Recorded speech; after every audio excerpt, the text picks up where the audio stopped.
Welcome back to the Self Led Leader.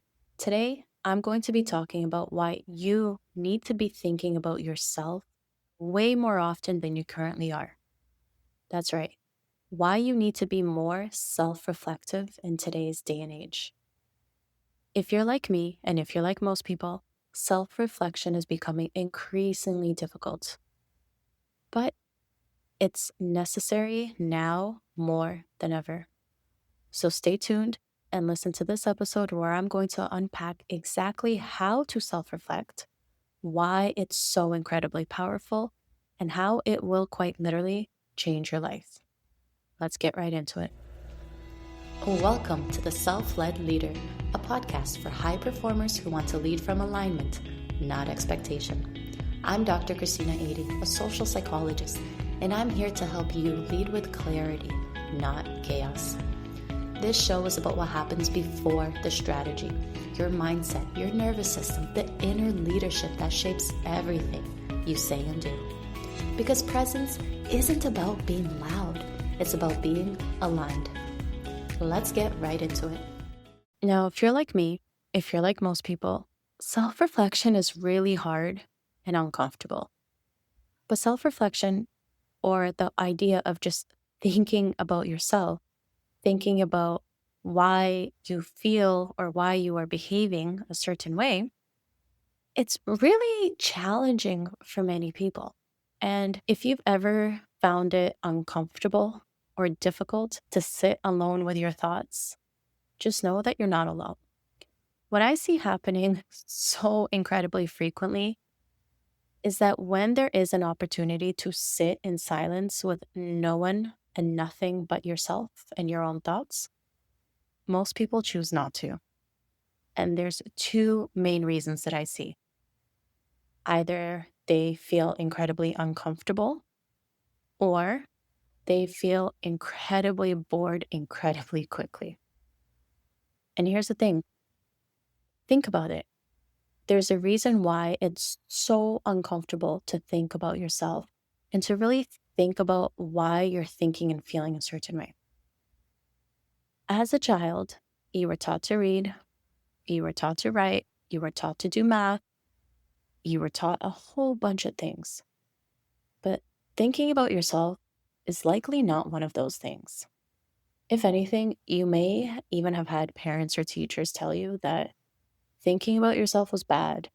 Maybe you were selfish. Maybe you were conceited. Maybe you were, insert the adjective here, if you were thinking about yourself too much. And you likely had experiences where if you were reserved, quiet, taking some time to ponder and reflect, if you were daydreaming or had your head up in the clouds, you were discouraged from doing that. You may even have been in trouble for doing that. Most people just, it never became part of their routine, of their lifestyle, of their habits. And that used to be me.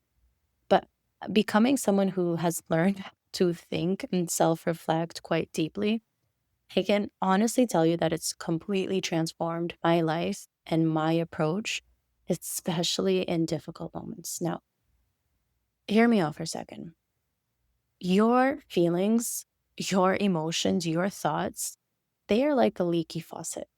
Imagine you walked into your kitchen, you turned on the kitchen sink, and your faucet broke, and you just had a huge stream of water just spraying everywhere. You're getting your counter wet, you're getting your clothes wet, you're getting your nearby dishes wet. It's just a mess. Now, you might try to put a cup under it, put a Band-Aid on it, or try to stop the immediate flow of water. But you're not dealing with where the water's coming from, right? You might run to some other part of your house and turn off the main switch for the water and think that that solved the problem. But what are you going to do when you need to use your water? What are you going to do when you turn the water back on and the ginormous leak restarts? If you get where I'm going with this, then your emotions are the exact same way. They explode. And rather than dealing with the root cause of maybe the terrible plumbing or whatever else is going on underneath the surface, Most people try to put on a quick, immediate band aid type of solution to resolve the emotions right then and there. And they just leave it until the next time that they need water, until the next time that that big emotional reaction happens again. And most people live that way by default for years, if not decades, without realizing that there's another way. Or maybe they know that there's another way through self reflection, but they opt not to go that route because it is so incredibly uncomfortable and jarring, especially when you first start. So let's unpack self reflection a little bit more because you don't want to spend your life running between your kitchen sink and your water switch, alternating between massive streams of water spraying everywhere and no water at all. Now, if you're someone who has taken every single opportunity when you're alone to distract yourself, to turn on the TV, to immediately pick up your phone, to scroll through, Instagram just to close it and go straight to YouTube Shorts, just to close it and go straight to Facebook, just to close it and go straight to TikTok, just to go back to Instagram, just to go back to YouTube. If you find yourself constantly distracting yourself and feeling so incredibly uncomfortable thinking about yourself, about your problems, about what you're feeling, again, you're not alone, but you need to learn how to do so. You need to sit through the discomfort and you need to feel the feels. In the self-development spiritual space, they love to say you have to feel it to heal it. And when I first came across that phrase, part of it was very comfortable for me and it was very comforting because I was like, yay, finally, maybe if I sit with these uncomfortable thoughts, they'll go away on their own. And then when that never happened and I had to do the inner work, it was frustrating because it's like, come on, how long do I have to feel it before it heals? How many times am I going to sit here feeling these things before they spontaneously heal themselves? And it's not quite how it works. But there is some truth in that because it is a skill and it is a process, and you do get so much better at it. Let me give you an example. I currently have two young kids, and I love my kids. They're the biggest blessings, but they also test my patience like nothing else in my life ever has. And if you're a parent, I'm sure you can relate to this.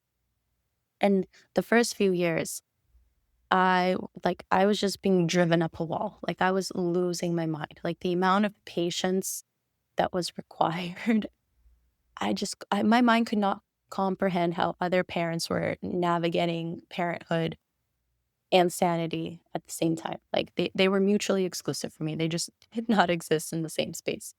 But then, because I really, truly, deeply embrace self reflection, I found myself wondering more and more frequently, like why it was so hard to be patient, why it was so easy to be triggered, why there were certain situations over and over and over and over. And again, if you're a parent, over and over and over and over. But why there were certain things that were notoriously stressing me out and triggering me way more frequently than others. And why the exact same situation could trigger me one day and not another day. And so this is where self-reflection comes in, because I have absolutely no doubt that you listening right now have something in your life that bothers you, that makes you uncomfortable, that makes you feel like if you never ever had to think about that thing again, you'd be chef's kiss happy. But that's just not how life works. And so rather than hiding from your problems, rather than running from your problems, rather than distracting yourself from your problems, there is a lot of power that comes in being able to handle your powers and cultivate the emotional capacity within yourself to be able to handle the challenges without, losing your mind in the process. So, how do you self reflect, right? If I was to make it easy for you, step one, eliminate distractions. Step two, sit there. Step three, see what comes to mind. It's as easy as that. And really, what you'll find is that a lot will come to mind. And many times, what comes to mind will trigger some sort of emotional reaction in you. That might start with boredom. That it might be as simple as boredom of like, oh, I don't want to do this. This sucks. This is stupid. The urge to pick up your phone and doom scroll will be intense.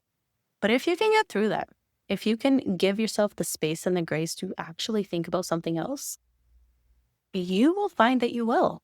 And then lots of things will start coming to the surface. You'll start thinking about your day. You'll start thinking about those moments that really bothered you, that you feel helpless or that you still feel angry about. You'll start thinking about things from your past. And so what you'll find is that a lot of things will come up and most of those things will have a pattern. And there's a reason that it will keep coming up. And it's because there's something about it, whether that's reoccurring, whether it's something that happened and you're continuing to play out in your current day-to-day actions. There's something going on that you are not acknowledging that you should be. And that's a main reason why it feels so uncomfortable. When it came to me and my parenting, for example, I had to have many uncomfortable moments sitting with myself and getting honest around why do I feel so impatient? And if you're like me, it will likely take you more than one attempt to sit there and think about it. The more that you do it, the better that you'll get, the easier it'll get, and the more you'll start to see deeper and deeper understanding of yourself. Where for me, there was a lot to unpack around the concept of authority and the concept of respect. And when I was raised, when I was growing up, I was taught that, younger, younger people, children, should always be extremely respectful of older people, of authority, of parent figures, teachers, etc. And that was really, really ingrained in me. And so when my kids were not listening to me, it felt like they were disrespecting my authority, which sounds really funny to say out loud, but that's what was coming up for me. And recognizing that and owning it and then being able to process it and think for myself, all right, is this a belief? Is this a thought? Is this a teaching that I would like to continue passing on to them? Or is this something that I need to modify and create my version of it that I can actually be comfortable and satisfied passing on? Or is this something that I need to recognize is happening and figure out how to let it go so that I'm not feeling impatient every time my kids are acting up and not listening to me, and I'm feeling that clash between what I was taught and what I want to teach? And so for you, that can be the exact same process in a different scenario. Maybe at work, there's a person on your team who is consistently late on their deadlines and doesn't have the courtesy to give you a heads up. And maybe that drives you up a wall and makes your blood boil and makes you feel incredibly disrespected. And from a perspective, like, yes, there may be some truth in that. But the deeper understanding here is giving yourself the time and the space and the grace to really understand why you are having such strong emotional reactions, whether that's at work, whether that's in your relationships, whether that's at home, whether that's with a stranger cutting you off in traffic. To understand why it's happening so that you then have the power and the control over your behavior. And really, self-reflection is the biggest tool that will take you from feeling like things are happening to you, feeling that victim mindset, feeling like you have lost control of your thoughts and your emotions. And it's the tool and the bridge and the transformation that will take you to understanding what is happening to you in the moment and why. Now, you see, you are very likely to have the same emotional reaction. Like, if the team member at work is late and they don't give you the courtesy heads up, you may still feel angry. But the difference is, in the first situation, you're just angry. You've lost control.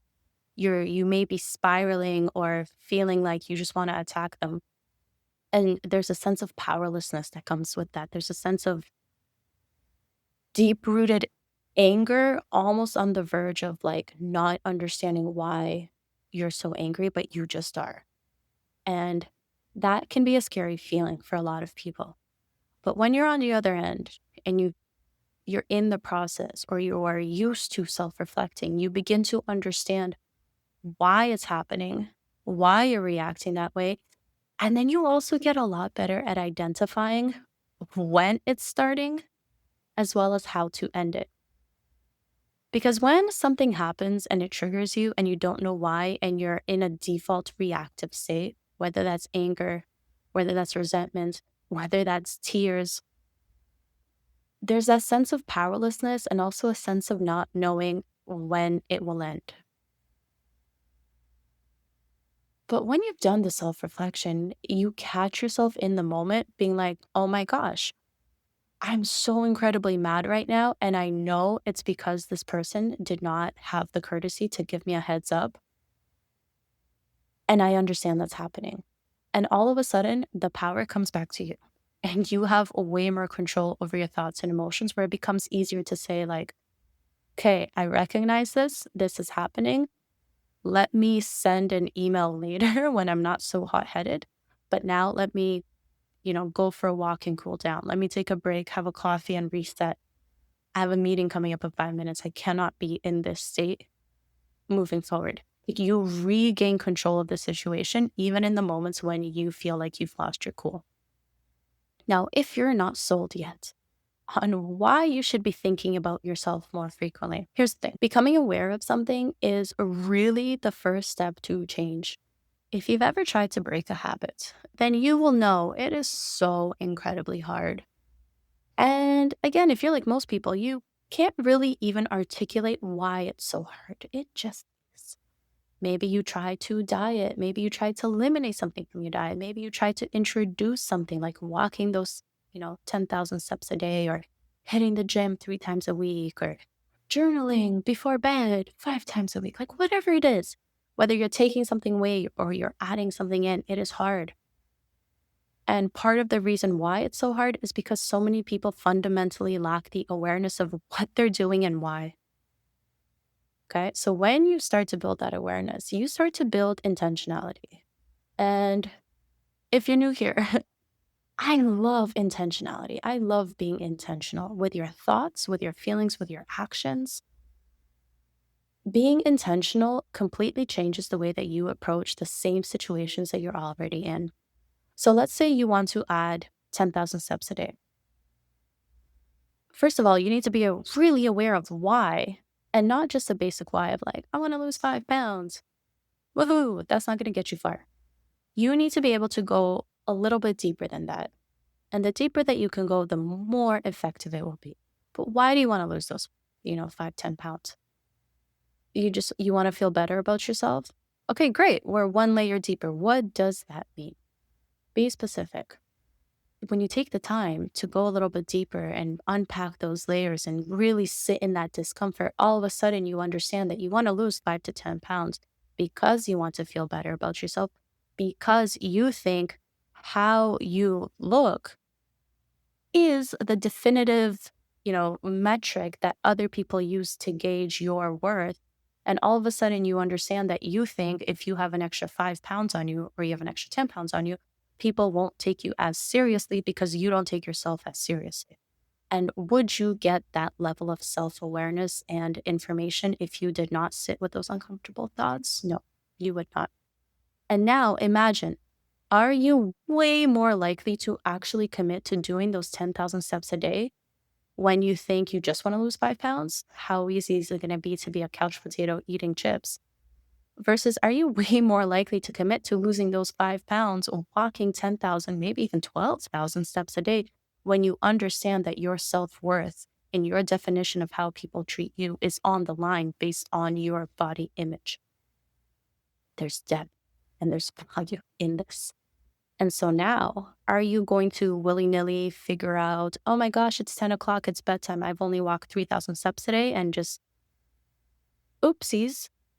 Or are you going to have that intentionality where you are going to make sure it's in your schedule? You've made time for it. You move things around. You get the support that you need.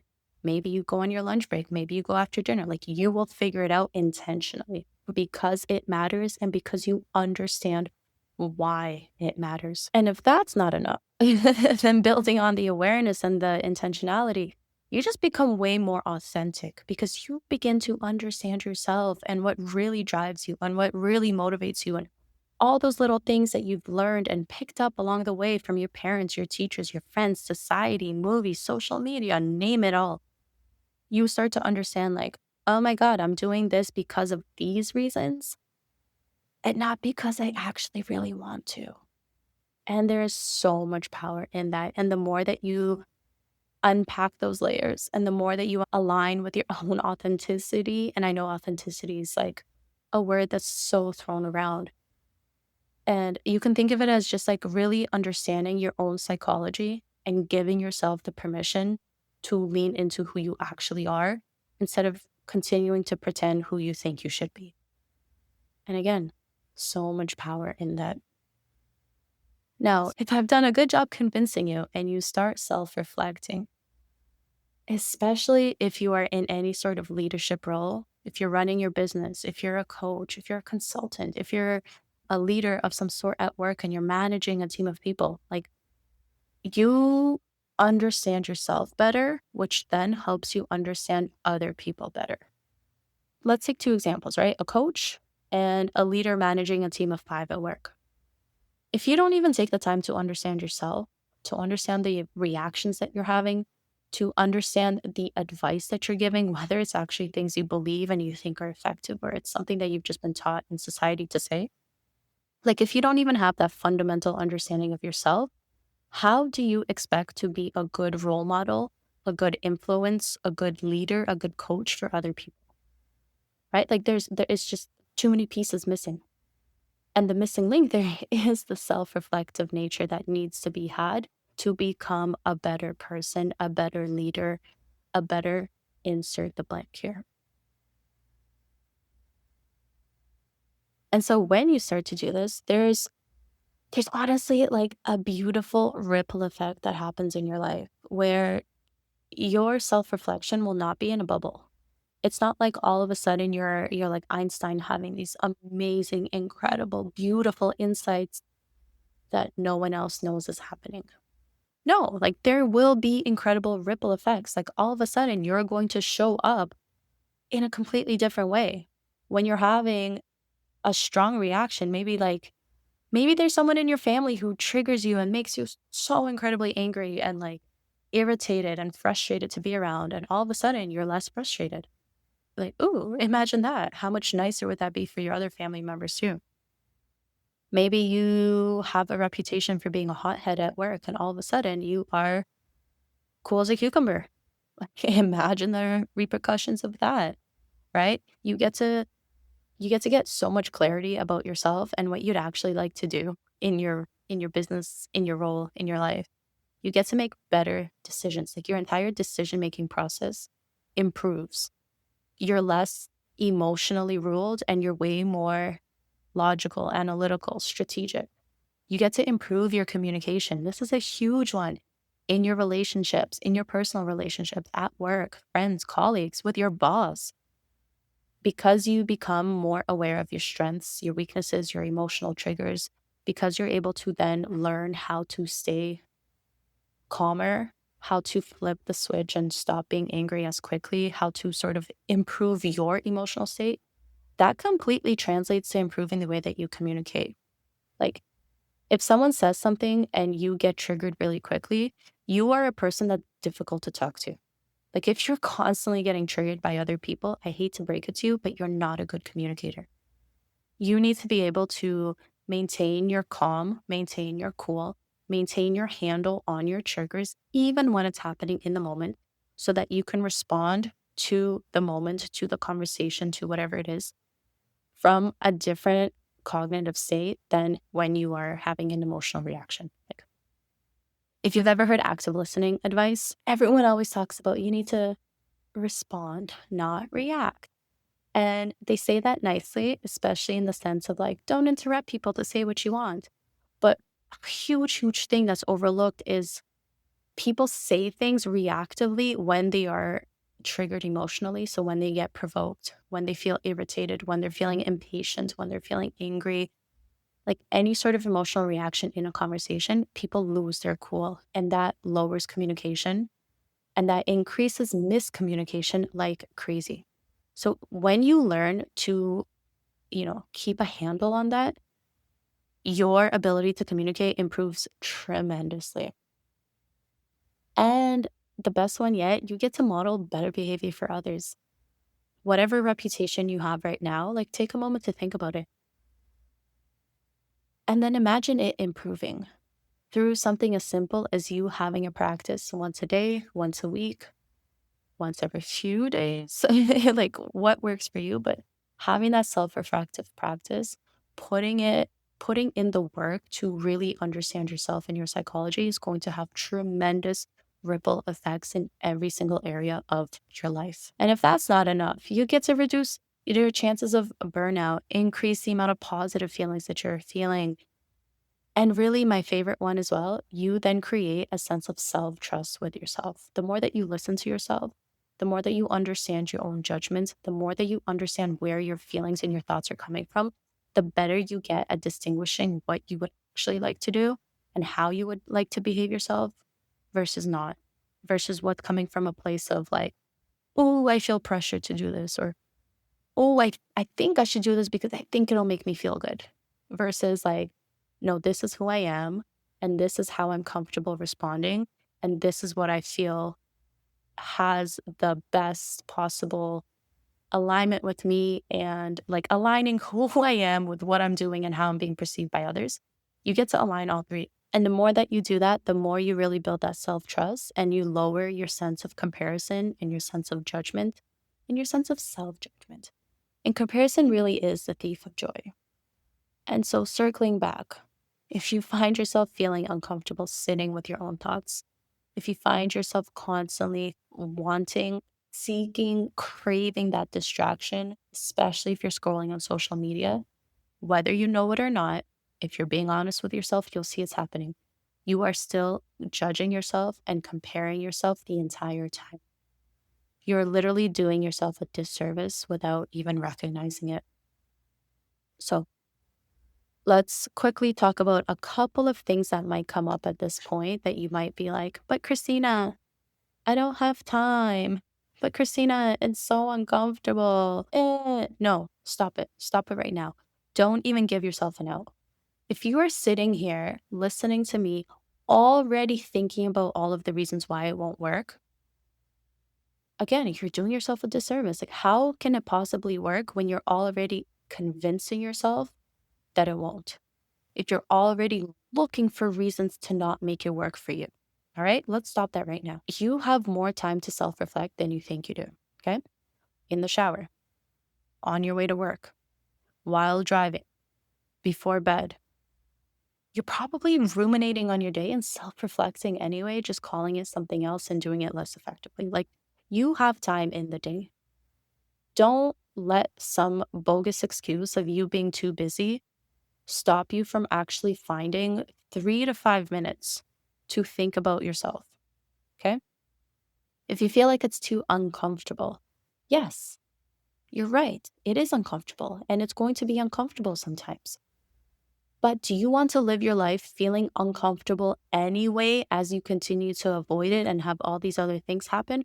Or do you just want to deal with the discomfort, get it the heck over with, and just move on and have those beautiful ripple effects I already talked about? Okay. Distraction is another big one. Cool. Avoid it. If you were going into either a coaching call, a call with like a client call, a meeting with your boss, like you would put away the distractions. You would not have your AirPods in, your headphones on, TV on in the background.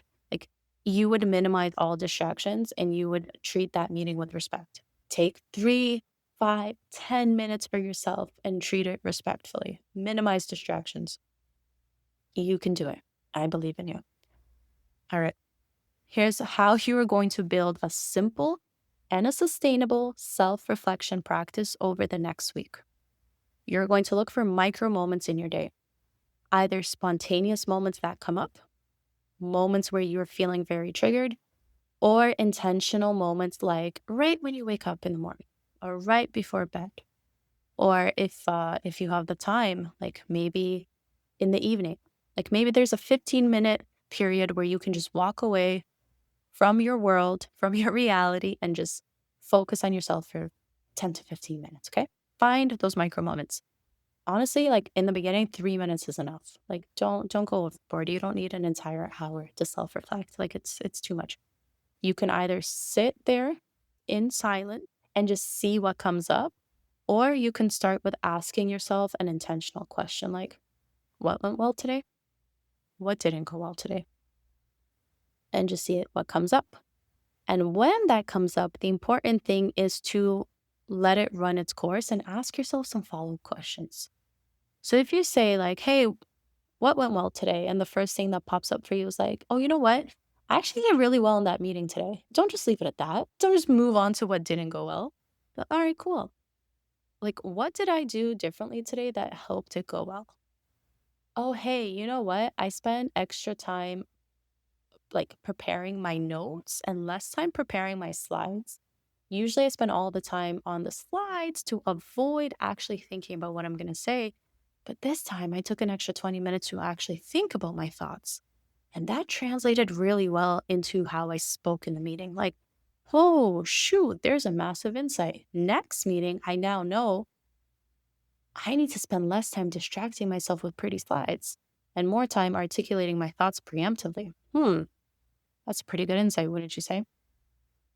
And so ask yourself a question or two to start, see what comes up, and just lean into it. Like, honestly, think of it as having a conversation with yourself. You're not just throwing a tennis ball at the wall and it's just coming back to you. Like, you are having an actual conversation with yourself. You can even go third party if you need to. Like, sometimes, especially when I first started self reflecting, I would speak to myself as like me, myself, and I, like as if I'm outside looking in, if that helps. Because when you're able to put a little bit of distance between you, when you're able to think about your own thoughts, you start to think differently. Because when you're in your thoughts, you are literally a stream of consciousness and it's hard to catch yourself. And that's where people typically tend to spiral and be like, oh my God, that happened. And then this and that. Oh, I hate everyone. And why did I do this? And oh, this is terrible. And then you catch yourself and you're like, oh my God, I feel so incredibly angry. And now I'm mad at this other person. And like, I don't even, I didn't even notice I just ate half a bag of M&Ms. Like, what just happened for the past 6 minutes? Like, that's a stream of consciousness. And that's just thinking. But when you can differentiate yourself a little bit and think about your thinking, all of a sudden it's like, hey, I'm feeling very angry at this. And you think about it. Why? Why did it come up, right? Like, ask yourself the questions and just imagine you're coaching yourself. Okay. If that helps you, your thoughts are the client, you are the coach, and you are having a conversation with yourself as the client, coaching yourself through the situation. That's all it is. Okay. So be intentional with finding little pockets of time. Let's say 3 minutes, 5 minutes, 10 minutes, 15 minutes max. Ask yourself some questions, pretend you're coaching yourself, and do it intentionally without any distractions. When you feel uncomfortable, when resistance comes up, when you're on the verge of a breakthrough of really feeling something important, you will feel the urge to pick up your phone and scroll. I still get that urge too. Catch it and just celebrate it because honestly, you are on the verge of a big breakthrough. And if you hang in there, you will have that breakthrough and that breakthrough will be worth it. Okay. Next thing you know, it'll be 6 months from now. You'll accidentally come across this episode again and you'll be like, oh my gosh, self reflection changed my life. And when you do, drop me an email, shoot me a DM, let me know the amazing benefits that you have had from doing this practice. Okay. Thank you so much for listening. I am rooting for you and I can't wait to hear about all of the amazing things that you discover on your breakthrough journey. Now, if you're looking for a place to sort of put this into action to get some support along the way, stay tuned. I'm launching a community and it's going to be the perfect place to get the mindset and the communication support to put all these pieces into practice and actually transform the way that you wish to transform and develop this true, authentic, natural, profound sense of confidence in who you are, in how you think, and in how you speak. Because I think all three pieces are so incredibly important. Stay tuned. Check the show notes because if the community has gone live, I will add the link into the description. All right, talk to you all in the next episode. Bye.